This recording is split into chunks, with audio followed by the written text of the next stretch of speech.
Well, that's it. The Steven Seagal era of this channel is over. But do you feel that? There's a certain chill in the air. The type of chill that sends a tingle up your spine and covers your skin with goosebumps. Yes, it's that time of year again.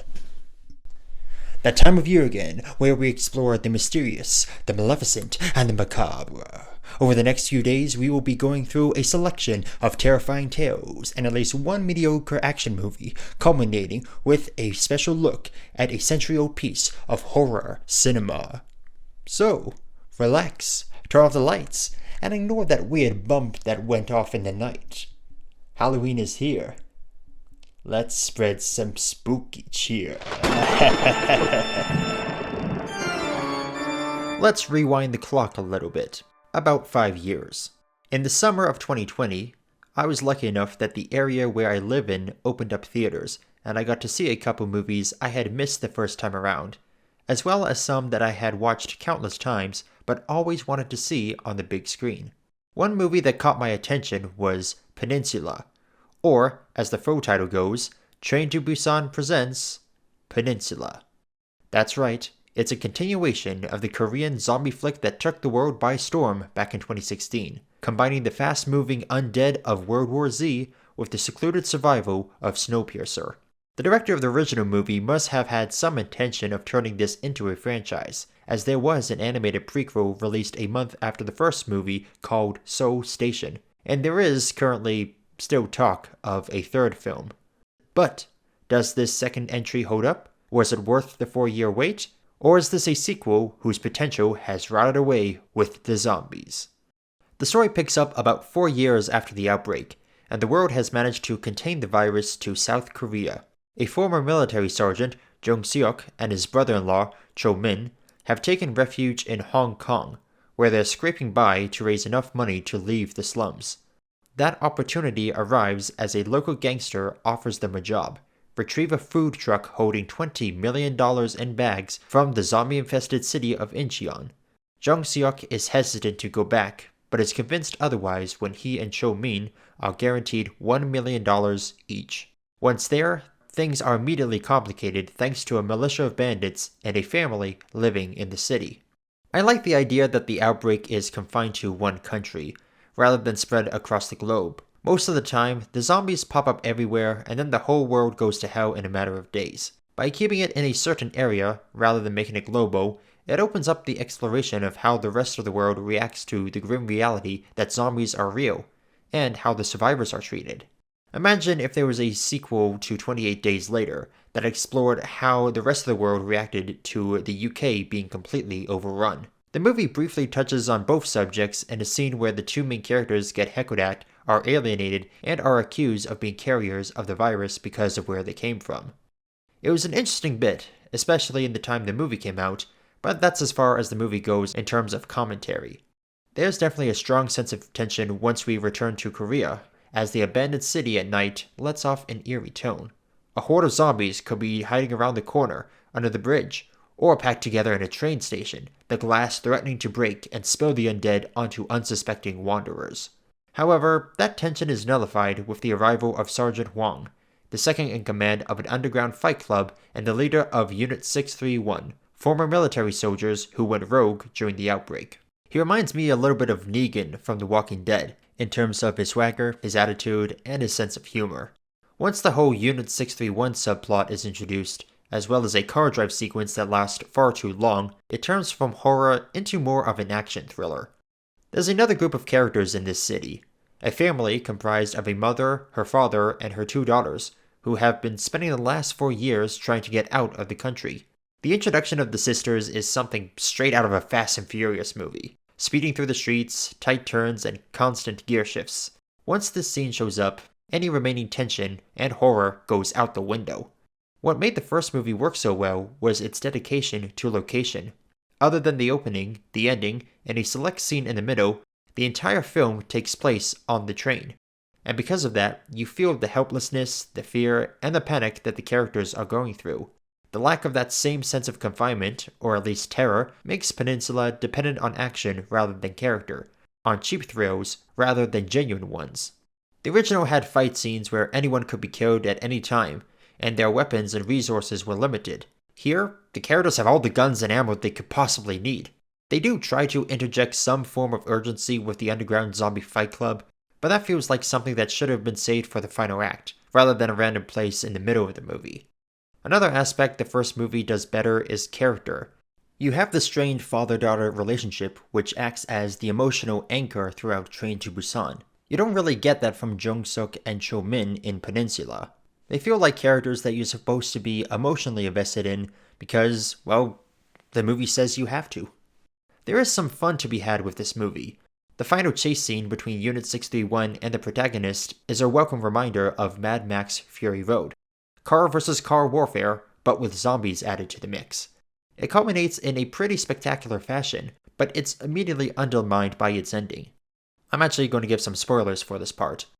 They get to the dock and you think, okay, they'll get on the ship, but nope, it's overrun, and they're stuck there now. Then there's the possibility that their helicopter's coming in, so they get running. The mother gets injured and she's about to take her own life, but then Jung-suk goes back to help her. It feels as if the writer just took all his ideas and mashed them together, as if he wanted the gloom of Train to Busan, but also wanted to change things up and have a more upbeat ending. Whatever the case, the ending goes on for far too long and really tests your patience. By this point in 2020, it had been months since I'd gone to the movie theater, and I had been eager to go back. And Peninsula seemed to be the perfect excuse. Despite the 4-year gap, or maybe because of it, this sequel is sourly disappointing, lacking the emotional depth, effective storytelling, and use of its environment that made Train to Busan the memorable film that it was. I'm going to give the first movie an 8.5 out of 10, whereas with Peninsula, I'm thinking a mediocre at best 5 out of 10.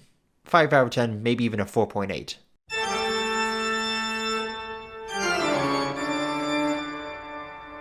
Before Michael Myers slashed his way onto the big screen, there was another masked killer who stalked teenagers when the sun went down.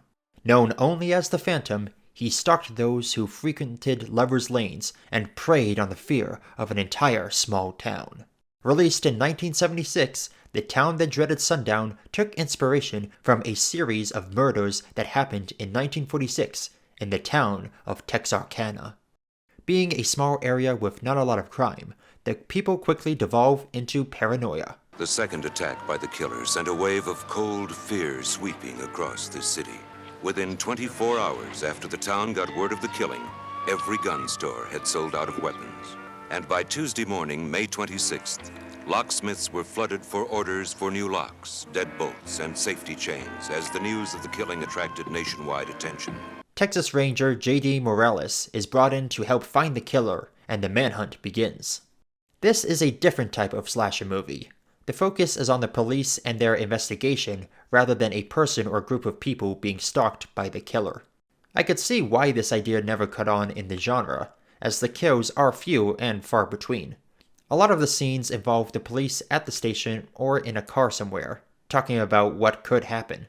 You only see the Phantom a few times throughout the movie, but when he does show up, it's terrifying. Unlike most slasher villains, he doesn't suddenly show up or disappear at random. You actually see him sneak about, run, fight.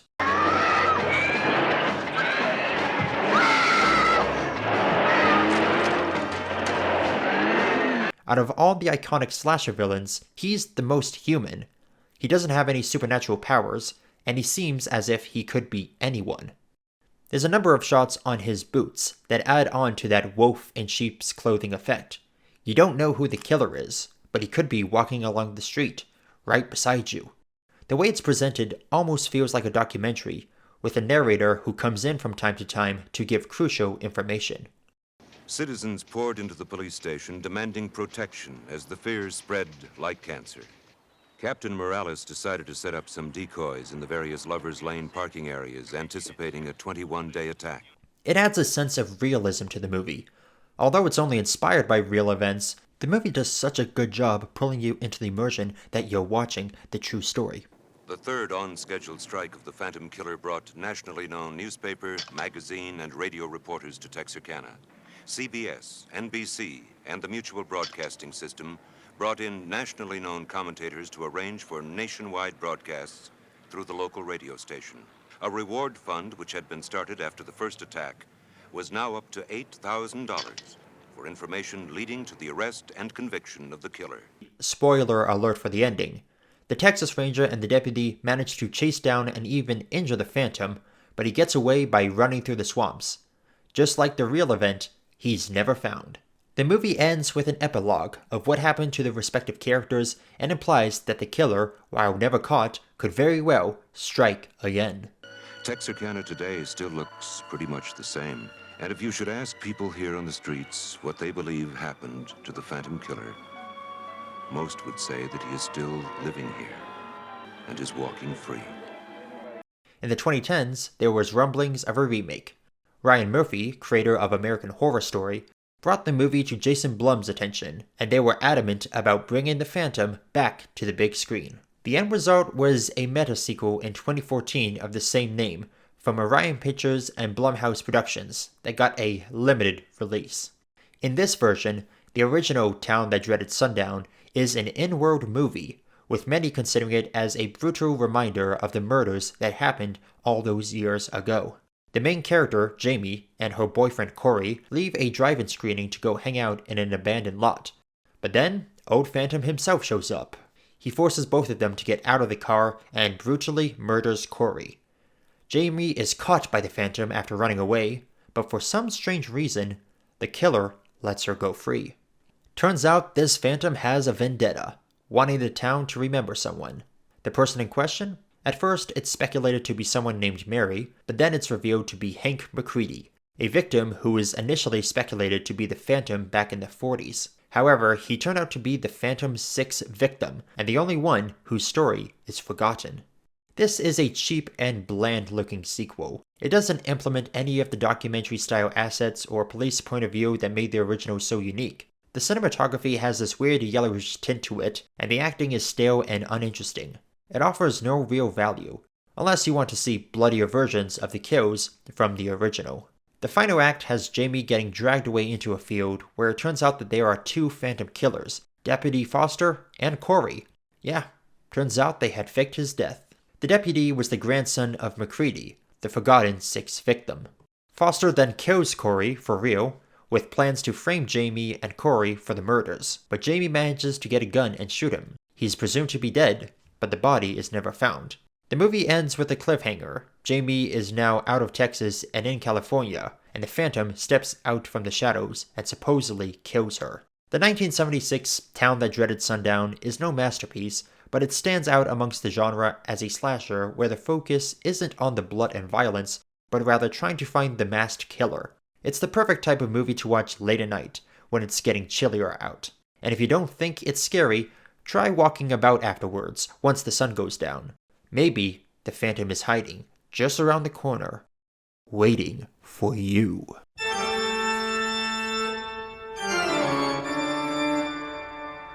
When it comes to the subject of what movies to watch around Halloween, everybody's got their favorites. But I've always noticed that these three movies come up in conversation, with a lot of people describing it as part of their childhood. I never saw these movies as a kid though. I was admittedly more of a scaredy cat. I did see them recently for the first time though, and I wanted to give my quick thoughts on them. I might do more in-depth reviews of them in the future, but for now, this is just a quick video on my first impressions of these movies. Coraline, written for the screen and directed by Henry Selick, presented in Real D 3D. Based on the book by Neil Gaiman, Coraline is the debut feature from the stop-motion animated film company Leica. It follows a young girl named Coraline, not Caroline, as she and her family move into an old Victorian house. While exploring, she discovers a parallel dimension where she has an other mother and father, ideal versions of who she'd want them to be. However, despite how perfect the world seems, Coraline quickly discovers that it harbors a dark secret. Writer and director Henry Selick, who had previously directed James and the Giant Peach, had met Neil Gaiman in 2002 just as the author had published Coraline. Gaiman was a fan of Selick's first movie, The Nightmare Before Christmas, and suggested that his new book could be prime material for Selick. Selick's script expanded on the book, such as the character of Wybie. In his own words, a direct adaptation of Gaiman's novel would have been maybe a 47-minute movie. I like the overall gothic nature of the story. The house feels dank and cold and very much unlike a home, and the outside garden matches that tone. Even when crossing over to the other world, where where it's supposedly Coraline's dream, there's an underlying sense of nervousness. From the moment you see the buttons on Other Mother's face, you're just waiting for that dark side to come out. Keith David voices the cat, and as we all know with Keith David, adding him onto a cast makes any movie instantly better. I will say that I didn't find this movie particularly scary.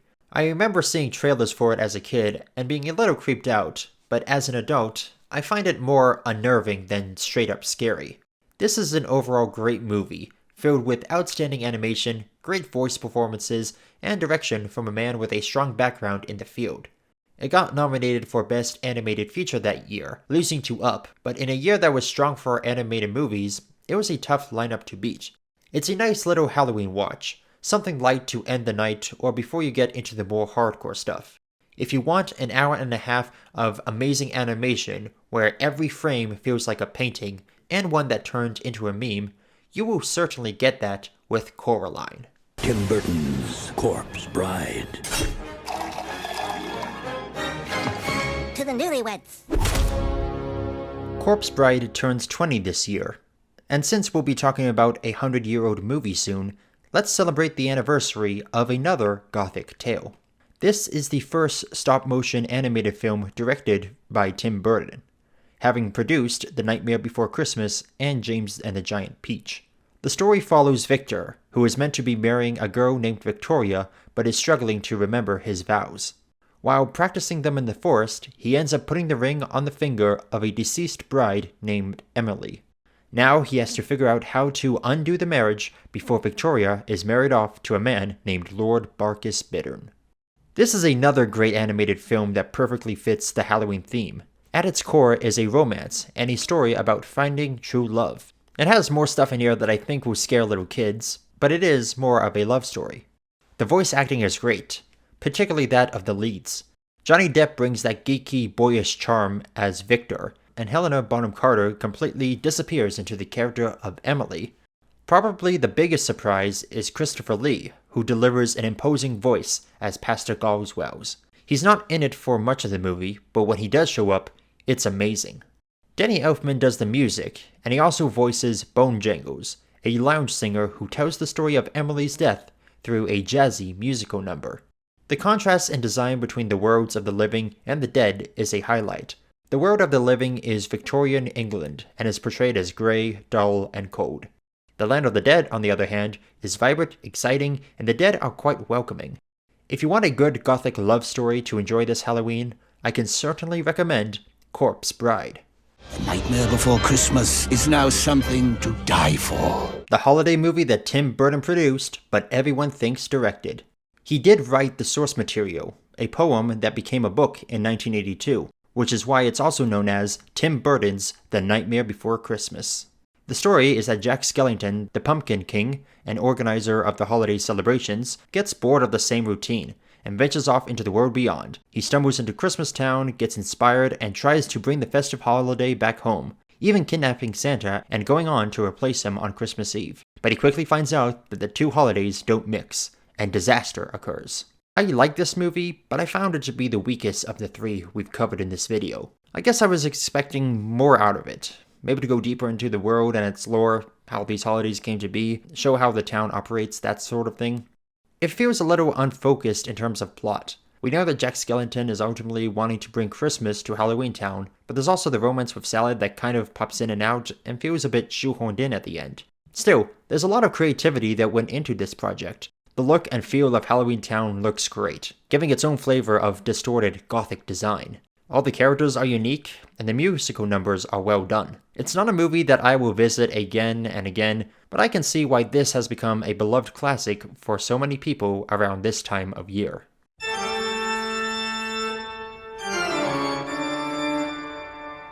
Paranormal movies got a huge popularity boost during the 2010s, with the Insidious franchise, the Paranormal Activity series, and of course, the Conjuring cinematic universe. Horror fans and moviegoers can't get enough of things that go bump in the night. I bring up today's subject for a couple of reasons, partly because the fourth and supposedly final Conjuring movie is out now, but most importantly, you can't talk about the season of Halloween and scary movies without mentioning a ghost story or two. I've always wondered which is the better movie. The first Conjuring was a terrifying tale of a haunted house and the pair of demonologists who arrived to save the day. The sequel was more or less the same, but somehow managed to up the ante by bringing in the Warrens' home life. At the end of it all, which spooky story stands taller? Which one is scarier, and which one is the better movie? The plot. Both movies are based on true events, one taking place in Rhode Island and the other in the London borough of Enfield. They both feature families who are coming under siege from a demonic spirit, and the Warrens trying their best to provide evidence so that the church can intervene and perform an exorcism. It also happens that while they are doing their work, their home and work also become targets of demonic presence. In terms of structure and execution, the movies are relatively the same. If you were to watch them back to back, you'd guess the story beats pretty quickly. Each family gets their fair share of hauntings, as well as moments of levity as the movie goes on. The Conjuring 2 tries to add some spice to the mix by making the impending possible death of Ed Warren a shadow that hangs over the entire movie, as well as the critics expressing doubt over the situation. It's interesting enough to grant a difference in plot, but in terms of structure, it's more or less the same. The scares. No good horror movie is complete without a substantial number of scenes to keep you up at night, and both movies deliver. The invisible or off-screen witch that torments the Perron family maintains a presence where they can be attacked at any moment. The uneasy atmosphere of the house, mixed with its worn-down and dull look, makes it an ideal breeding ground for demonic shenanigans. Meanwhile, across the pond, the Hodgson family is dealing with the ghost of an old man who wants them out of his house, only for it to turn out that this ghost is being controlled by a demonic nun. Speaking of which, this nun alone makes the movie far more terrifying than the first. I mean, just look at it. You wouldn't want to see that at the end of a dark hallway, or even a lit-up one, for that matter. There's also the Cricket Man, who has an effectively creepy scene about halfway through the movie, as well as a jump scare that pretty much confirms that he's getting his own spin-off. Well, it was confirmed at the time. These are both well-crafted scares, thanks to the talents of director James Wan. His commitment to playing around with the placement and movement of the camera makes it for an intriguing watch, and has some cool moments. I will say the second movie gets the edge purely for the transformation of the dog into the Cricket Man, not to mention that nun. I had borderline nightmares about this character when I first saw this movie. The characters. Ed and Lorraine Warren are interesting, smart, and dynamic characters, who use their resources to the best they can to help both families. You get to see their side of things, compiling evidence, interviews, getting to the bottom of the situation, and determining the best course of action. It's almost like watching a detective movie, but with a ghost or demon as the main suspect. As far as both families go, they're fairly typical. There's nothing really outstanding about either one. The only difference is that the mother gets possessed in the first movie, while the daughter is possessed in the second. It's not as if these characters are annoying or clumsily written. Far from it, they're all realistic portrayals of kids and parents being thrust upon with an extraordinary paranormal figure. The script gives enough so that you root for them, but nothing about either family really stands out. Both The Conjuring 1 and 2 are well-made scary movies with plenty of genuine thrills, cinematography that makes you feel as if you're in the room with these characters, and writing that takes you on an incredible journey through these paranormal adventures. I'd highly recommend checking them out, especially if you're a fan of James Wan. For the sake of this video, however, I'm giving it to Conjuring 2. It had a scarier antagonist, the personal connection to the Warrens was more rooted, and the scale of the movie feels bigger than the first. Still, while I prefer the sequel, I think both movies are worth watching as a double feature.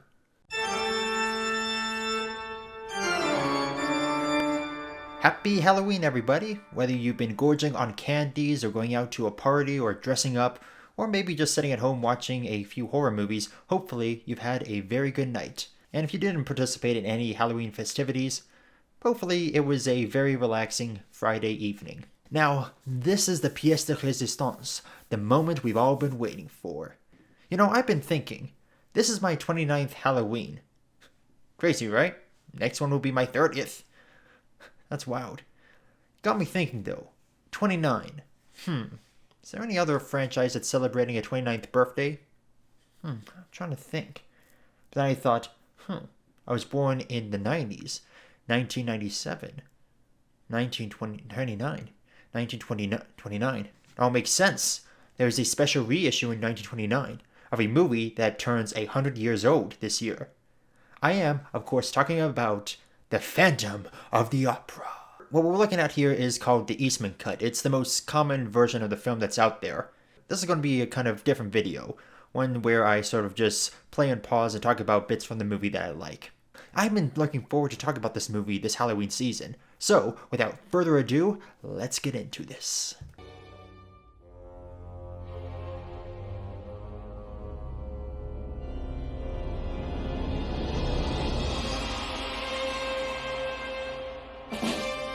That is such a great score.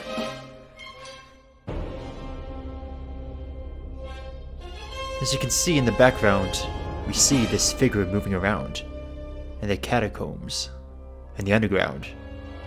We are in the Phantom's lair. Almost like the Phantom himself is setting the stage for what is to come. Of course, we gotta talk about the man, the myth, the legend himself, Lon Chaney.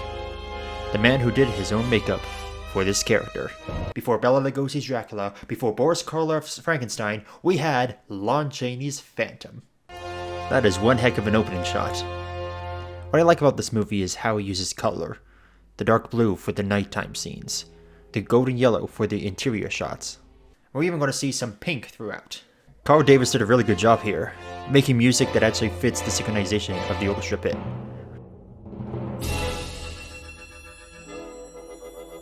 That's a pretty cool match cut.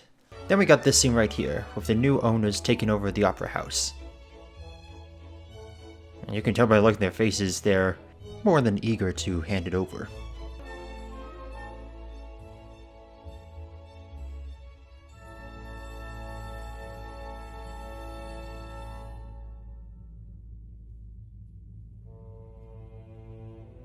This scene kind of feels like that moment from a slasher movie where you have people trying to warn their would-be victims that there's a killer on the loose, or that there's some fable surrounding the area.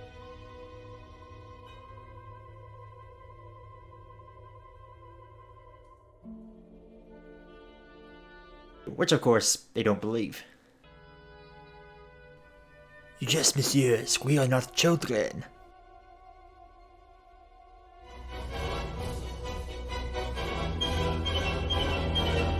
That is an imposing shot.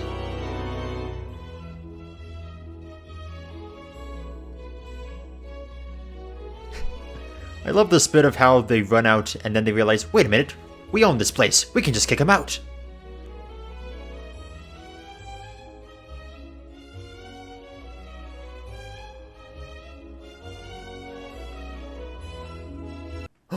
He's gone. They're so terrified they're holding each other.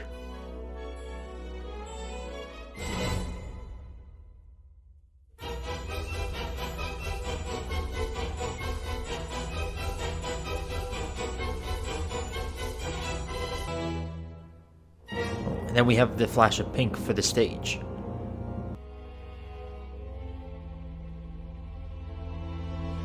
You know, this could probably be considered a jump scare. Door suddenly opens, there's a ghost, disappears. A loud noise, and then they run off. It truly does have the essence of a haunted house movie.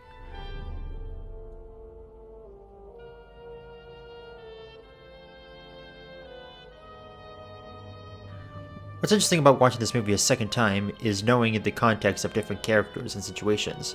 Like, you think he might be the suspected Phantom.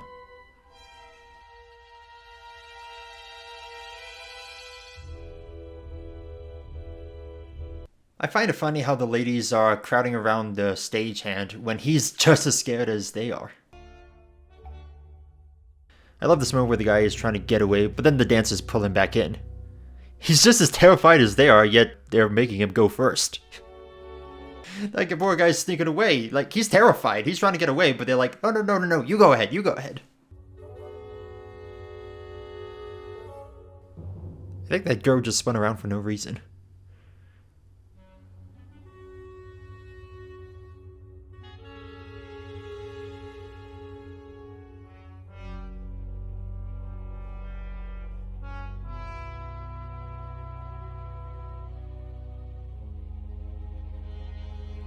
I think it's kind of funny how he's describing the Phantom while holding a prosthetic head. I just noticed that skull there upon viewing this again. There's a lot of macabre in this movie.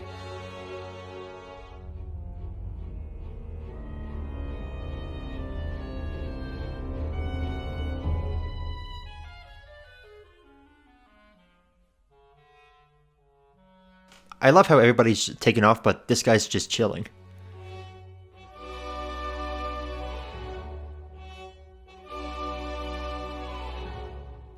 Oh, I love this part.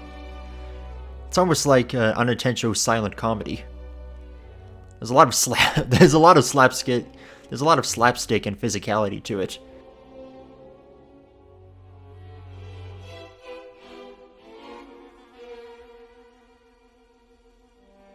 Something I appreciate about older movies is how they actually give you the time to read something. Nowadays, it feels like movies just show us a blip of what's being written, and then they move on.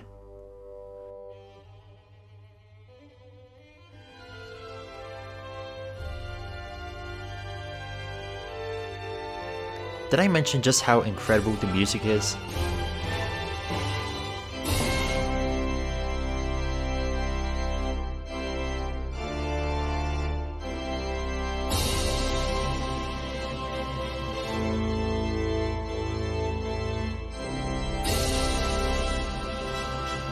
What's interesting about this part is how it sets up the main characters and the central conflict within a matter of seconds. Right away, we know the characters, the relationship, and that there's a bit of tension between the lovers.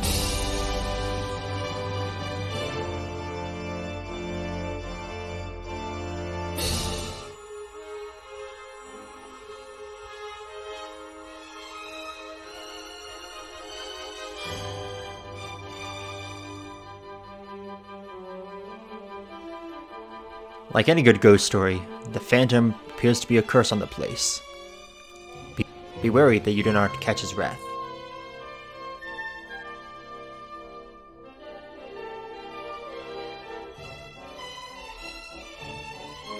What I like about that little exchange is how you didn't necessarily need to hear the dialogue to get an idea of what was being said.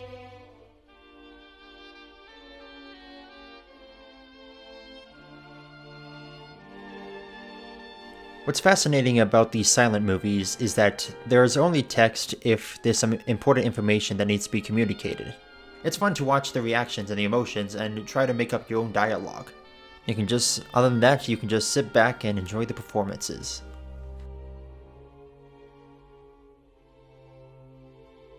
I watch these actors' faces.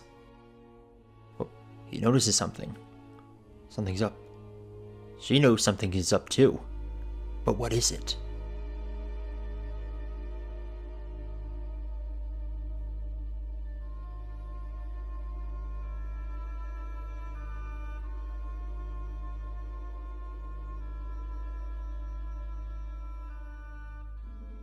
I love this shadow. It is an iconic silhouette.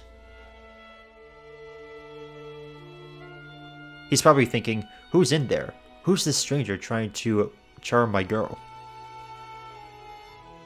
What's interesting is how this Phantom sort of cast a spell on Christine, enticing her into the world of opera, of having an amazing career.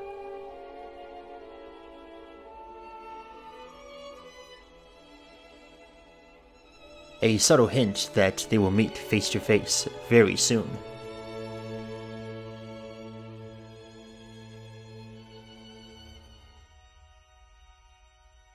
I think it's pretty cool how it shows how the Phantom knows the ins and outs of the opera house so well that he's able to get in and out like that.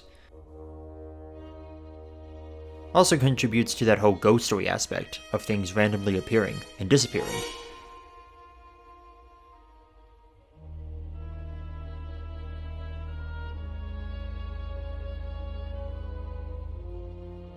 And this is where they have the dilemma, because on the one hand, they don't want the wrath of Madame Charlotte, but at the same time, they don't want to legitimize the Phantom.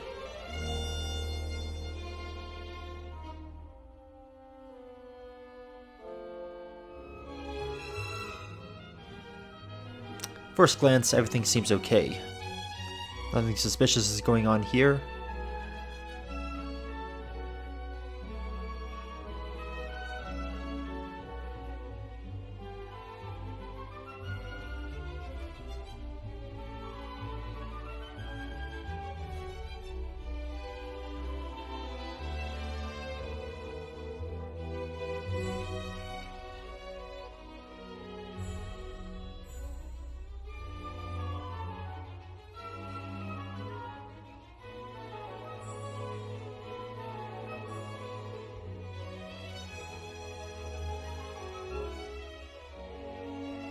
Meanwhile, the wedge between Christine and Haru is driven further.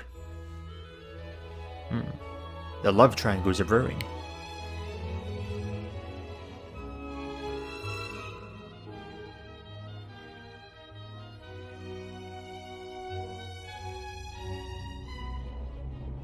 Oh.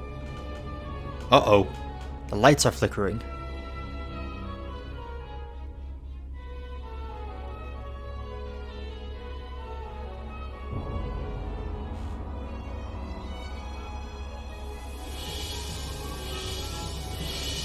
Oh dear. Tension's building. What could happen? Oh, there's the Phantom. The sneaky Phantom.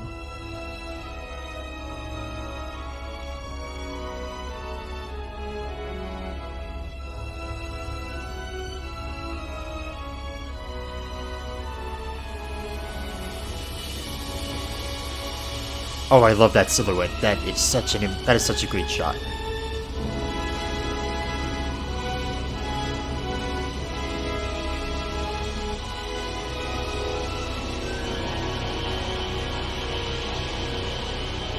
And she's singing, the tension is rising, and then bam!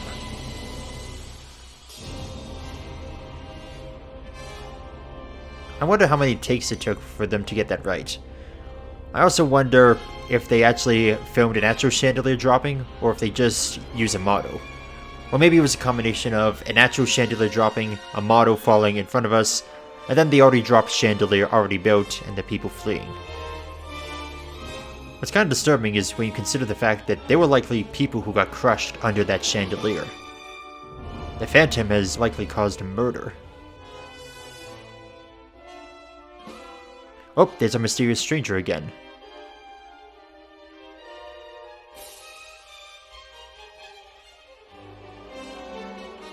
If you notice the color of pink, you notice that the last time we saw pink was on the Phantom, and there was pink on him. So again, as a first-time watcher, this movie does a great job of letting you think this guy's the Phantom.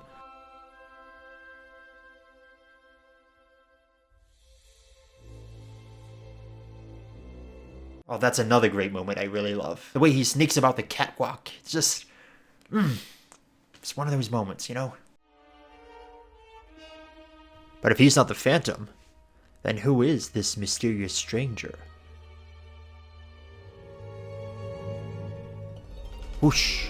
Like magic, she's gone. As if she's been transported to another world.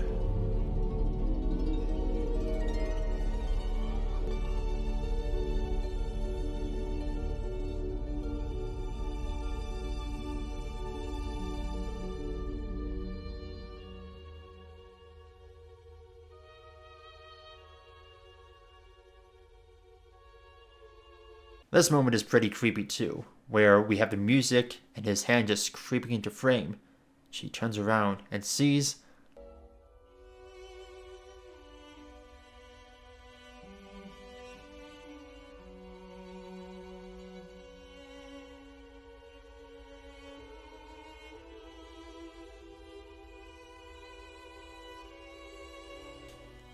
she's already regretting her decision.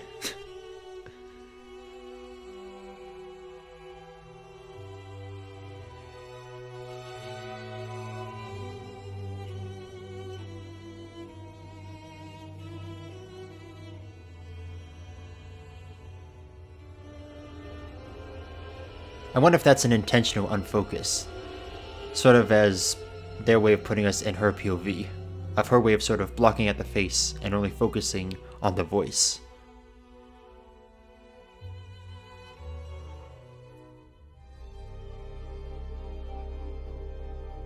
This is another great example of us not needing to hear the dialogue to understand what's going on. Also, I just love the shadows of this movie. It is so... I just think it's so great.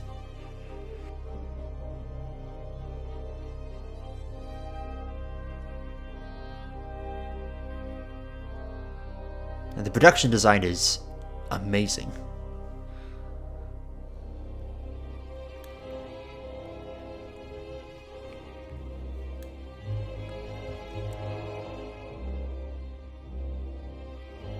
I like how it shows how we're descending deep into the pit of the Phantom.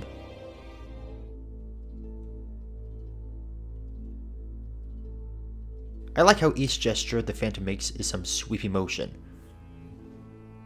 Almost as if he's lived his entire life in the opera, and his grip on reality versus the stage has slipped.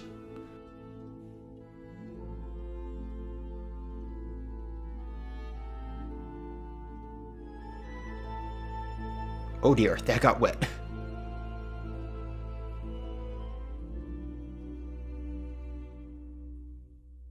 I like how this part is in black and white. It creates this element that we're in the monster's lair, like Dracula's castle or Frankenstein's laboratory. There's a very gothic romanticism to it.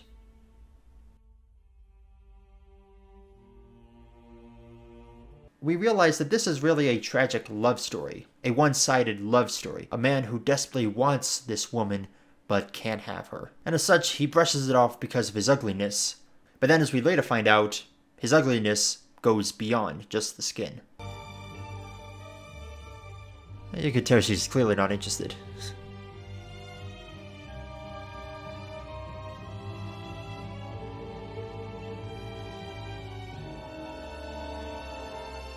Something else I've noticed is that the Phantom seems to speak in a very poetic way.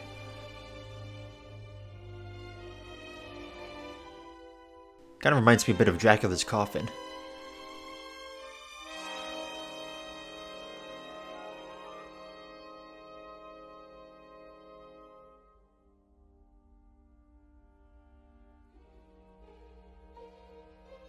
I like how we kind of just chose there.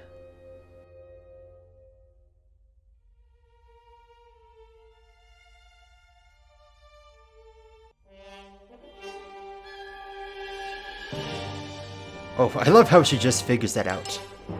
Like the mysterious man in her walls in the opera house, that didn't give it away.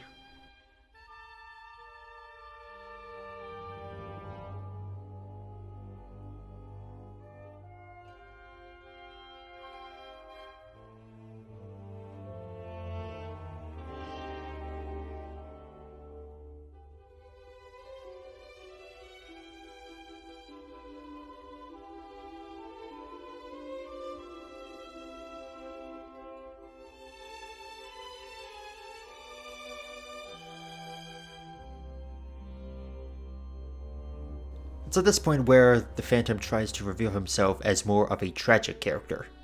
He really likes to fancy himself as romantic, but as we're going to find out, there is more of a dark side to him.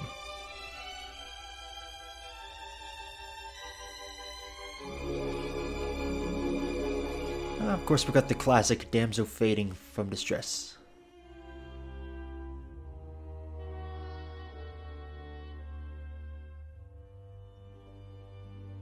It's interesting how this room is differentiated by the gold, yellowish tint.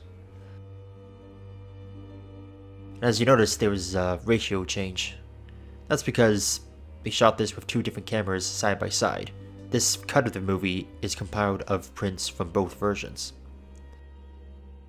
It's this part right here where we find out that Eric, the Phantom, is more than just in love.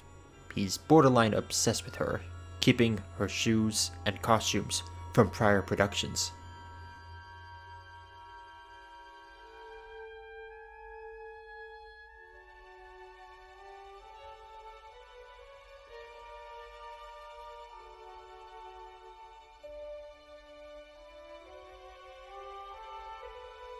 Yeah, if she wasn't like, this is darker behavior right here. Now.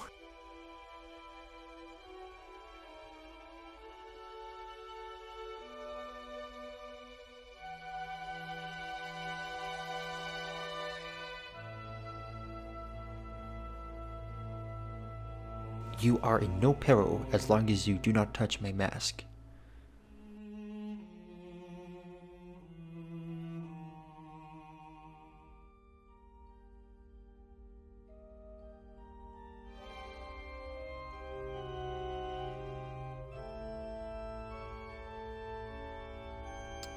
So she'll be in no peril so long as she doesn't touch his mask. What do you think she's gonna do?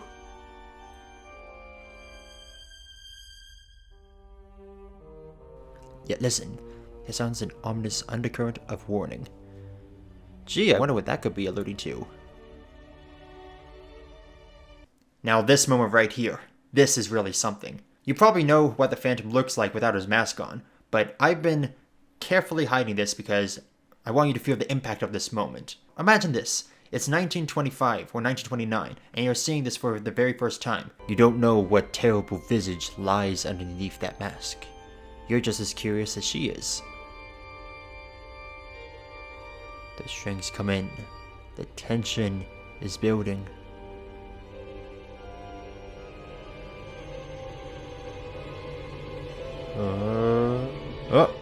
Fake out.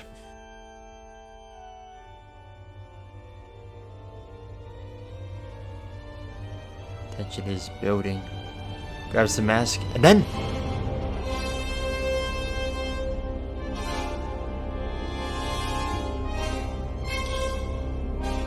the imposing Phantom revealed.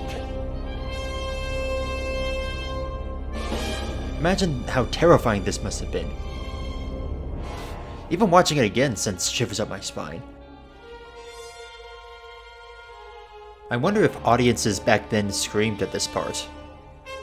It is... oh, even... that's terrifying.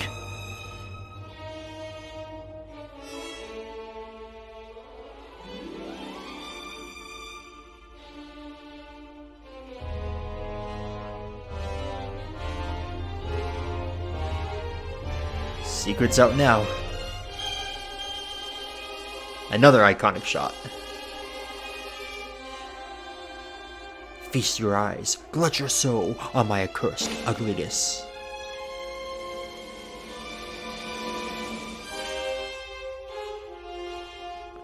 Really love the lighting they've done for this. How the top of his face is covered in shadow. Well, now that he has been unmasked, she is now in peril.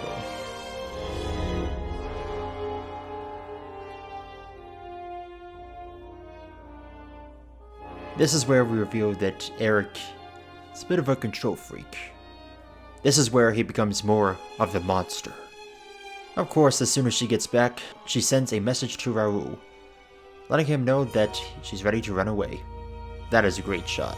I love that shot of how it isolates him. And as you can see, the text change for this particular sequence, which is an ultimately fantastic one.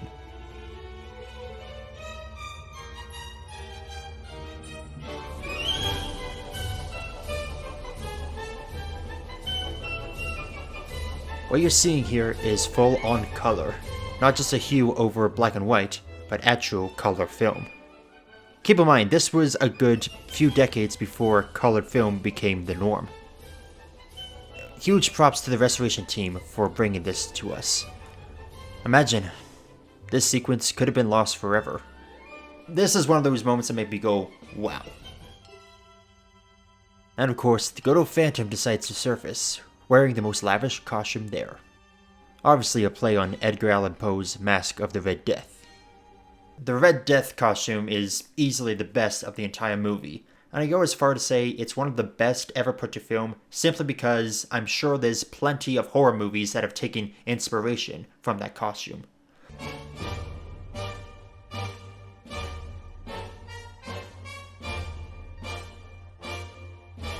Interesting how we get that close-up of the Phantom after Raoul takes off his mask and reveals himself.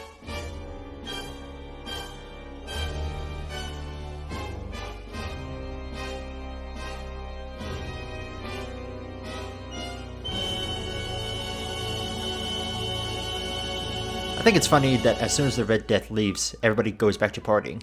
Literally, the sequence is, I don't like this. Then as soon as he's gone, everybody's like, alright, let's get lit again.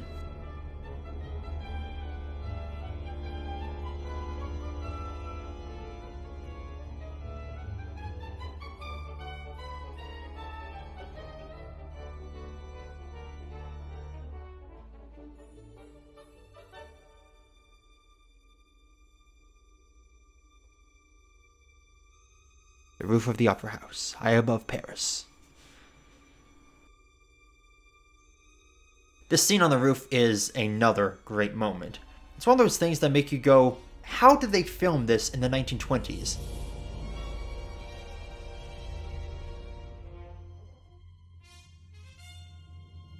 I love that. The phantoms keep bellowing in the wind.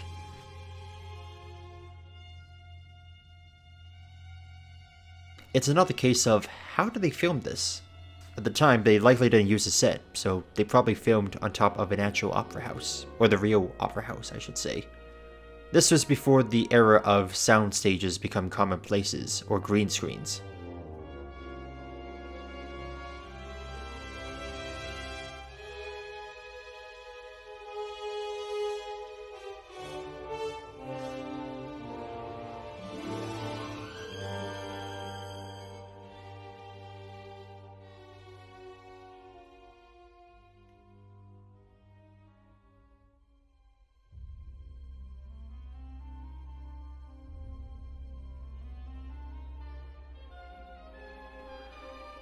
Did I mention how great of a performance Lon Chaney does as the Phantom?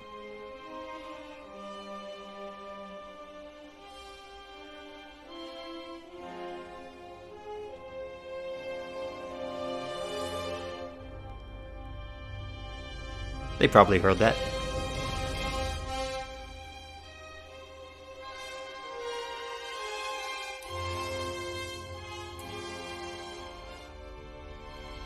Almost feels like he's a wizard, casting a spell on them, as if his pure hatred for them will cause them to drift apart, or that he will be able to manifest his claim on Christine.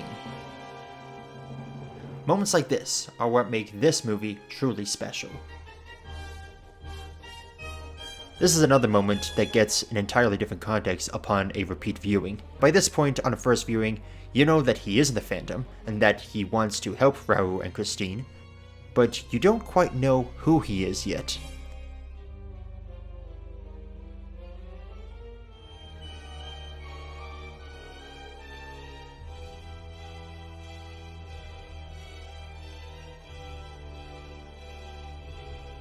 Oh, he's pissed. He's like, hey man, come on, you can't interrupt our play fighting!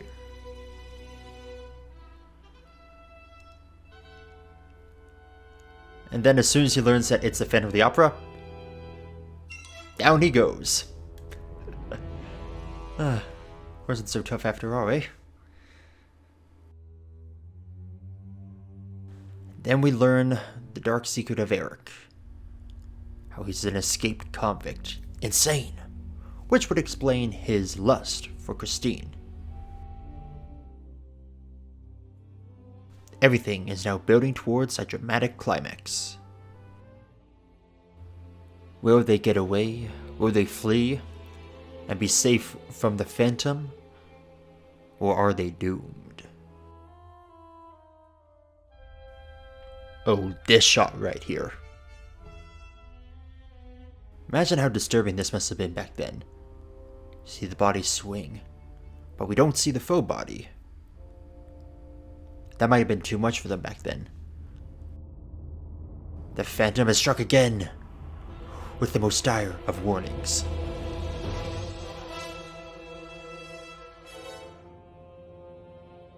Oh, the body's disappeared. Where could it have gone?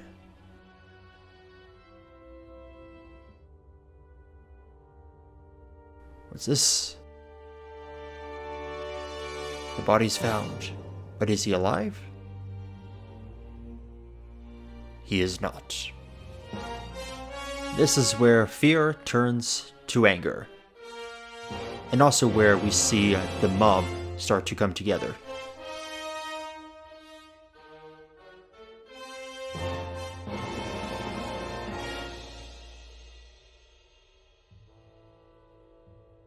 The Phantom's hands creep everywhere, spiking their drinks with a little something.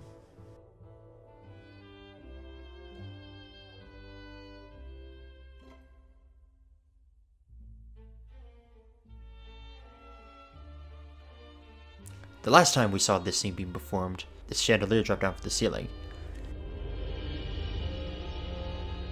And now the conductor drops down from the trap.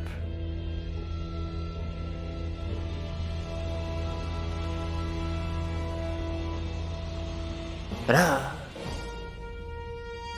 The Phantom has now disrupted the live performance. She's gone! It's chaos! She's disappeared behind the mirror. And it's here where we learn who this mysterious stranger is.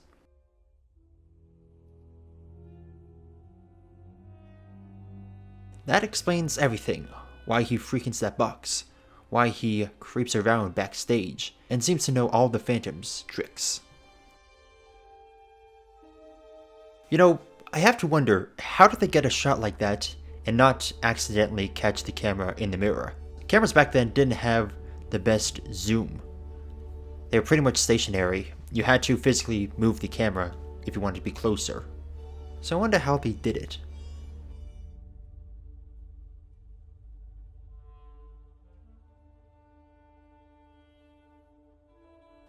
Looks a bit goofy in this part, I have to admit. Like, you get the whole point is that so that if a noose gets tied around their neck, it makes it difficult for them to get strangled. Oh, that's a great shot. That's a great shot.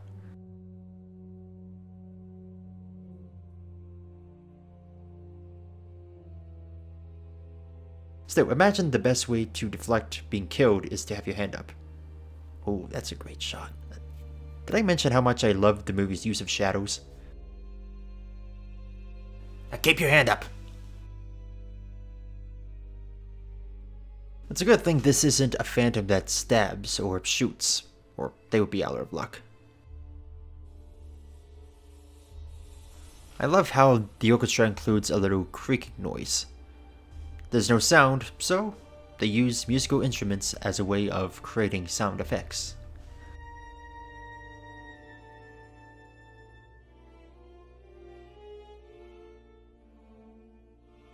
Keep your hands up.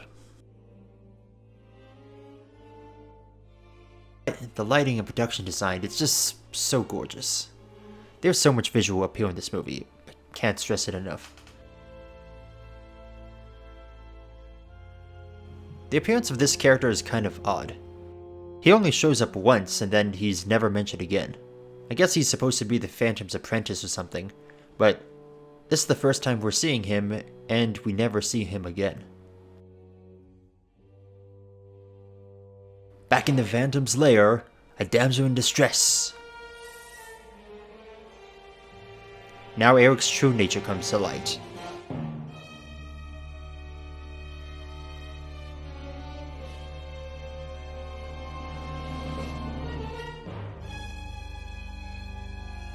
I suppose if he was around today, he'd be a gaslighter.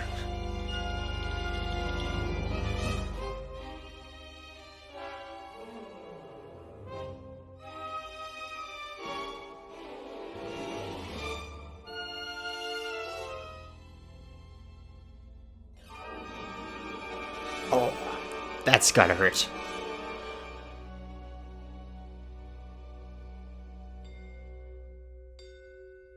Again, sound effect through music. What will he do? Time to go full mask off, literally and figuratively.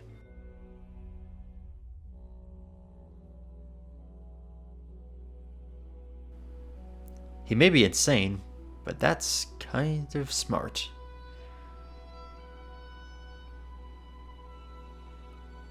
Bloop. Da-na.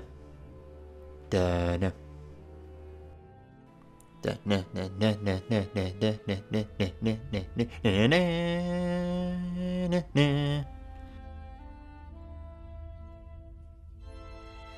like a phantom, he strikes. The phantom claims another victim. I find this part kind of funny. He just wipes his hands like it's nothing and then does a little toodaloo. Like he acts so much like a proper gentleman about it. But of course, as we all know, he is no gentleman. He is a monster. I've killed a man. Time to play some music.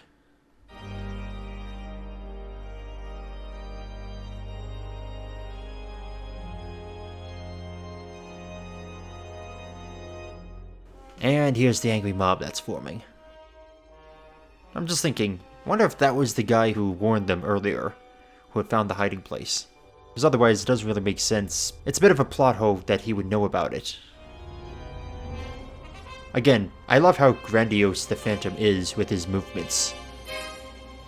Almost like he's acting out the opera of his life.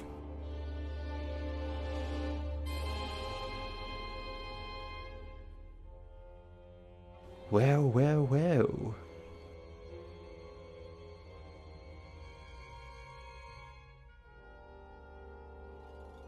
I wonder how they did that bit with the flashing lights. Maybe they just swung them back and forth a little bit.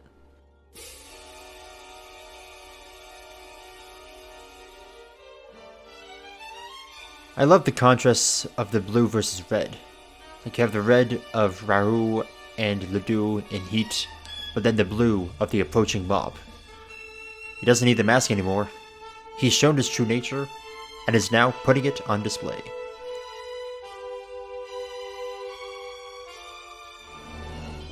This is what makes the Phantom such a compelling villain. He has this twisted, playful nature about him. But of course, she's repulsed by him.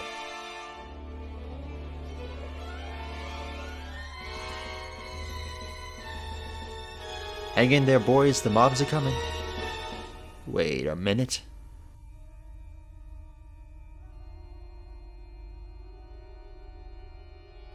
Wait a minute.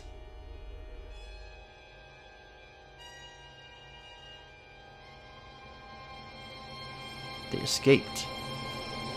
Or have they? Look at that look on his face. He has a backup plan.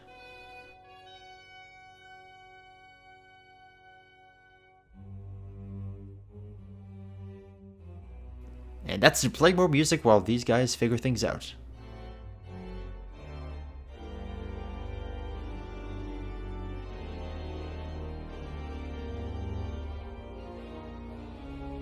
What are barrels of gunpowder doing underneath the Phantom's lair? Well, we're about to find out.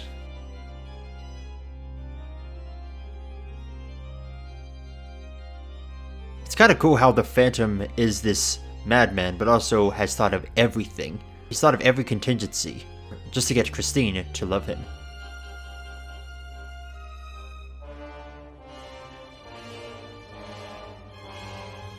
Look at that smile. That sick, twisted grin of his. Oh, and there goes the cat from earlier. Lady the charge. Like any good madman, he has his own doomsday button.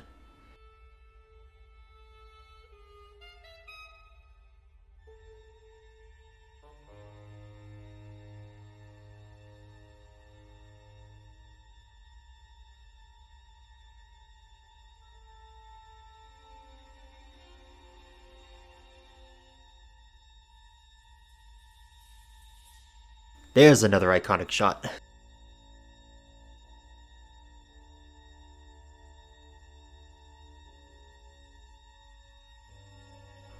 I love how he looks freaked out as she considers turning the grasshopper. He's like, oh, I did not plan on her turning that. Oh, okay, good, good. She's going to turn the scorpion. Angry mob is approaching.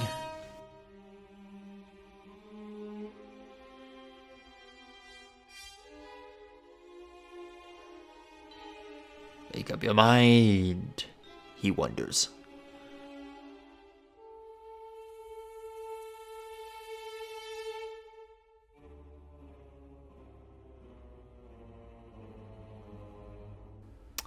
But of course he lied. Raoul will die. Something you may notice in this last act is the motif of water. Phantom sneaks through water, water is drained to try and kill Raoul, and as you'll find out later, water plays another key factor.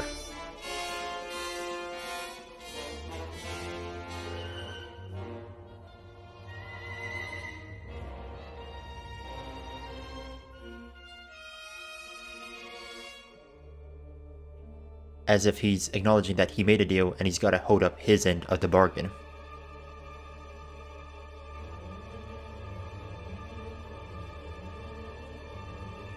I wonder how long the actors had to hold their breath before the trapdoors open, provided that the water was actually deep enough that they would actually submerge. I mean, given the thickness of the door and the space between the door and the water, it's likely they were actually struggling to breathe there.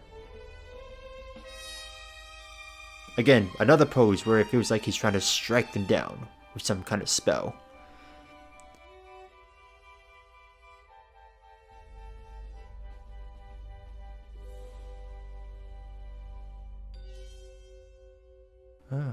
More callers to deal with.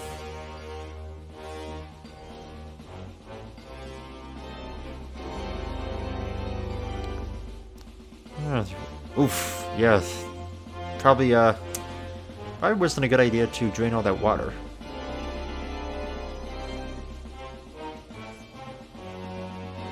I love that pose he does. It's like the classic villain pose. Like, Avast! You will not win! I will claim victory! You shall not defeat me! I love how Raoul tries for a moment to try and get up, but he's so exhausted that he just falls back down.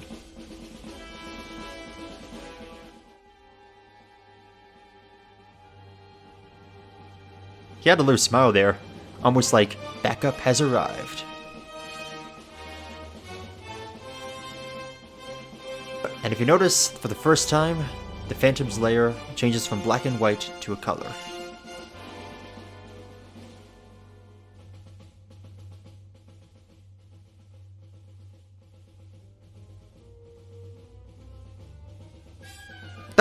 He just bits him. He just smacked him right off.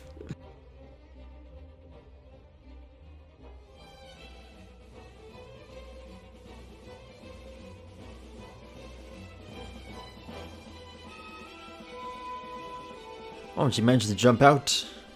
Oh, looks like he got stuck there. Like any madman, he gets caught up in his own hubris, and even the best laid plans go awry.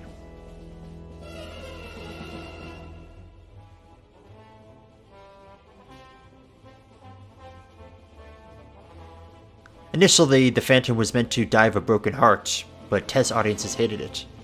But yeah, test audiences hated it, so they added this mob sequence.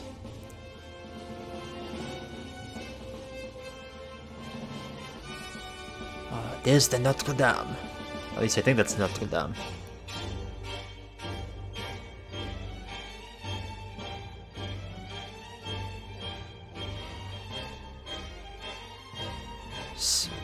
As I mentioned before, water plays a big part in the final act. Now we're right next to a river. Oh. Looks like the Phantom has one more trick of his sleeve. We don't know what it is. They don't know what it is. But what is it? What's the grand trick? Nothing. A final joke. Oh. Those guys just jumped into the river for no reason. The Phantom gets a last laugh. One last devious trick. One last theatrical display. Before he's ultimately dumped into the river.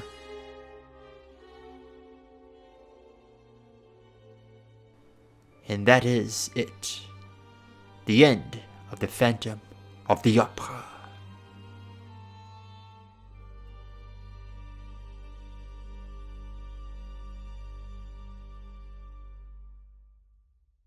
Wow, that was a fun watch. Very good looking for 100 years old. Hopefully you've enjoyed this little commentary track. I don't know if I'll do anything like this again, but if you want to see more in the future, let me know. I don't know if I'll put in the whole movie or just segments, or if I even put in the live action bits or not. But either way, I hope you enjoyed it. And have a happy Halloween. And that is Phantom of the Opera. My words can't do it justice. Please go check this movie out for yourself. Happy Halloween, everybody!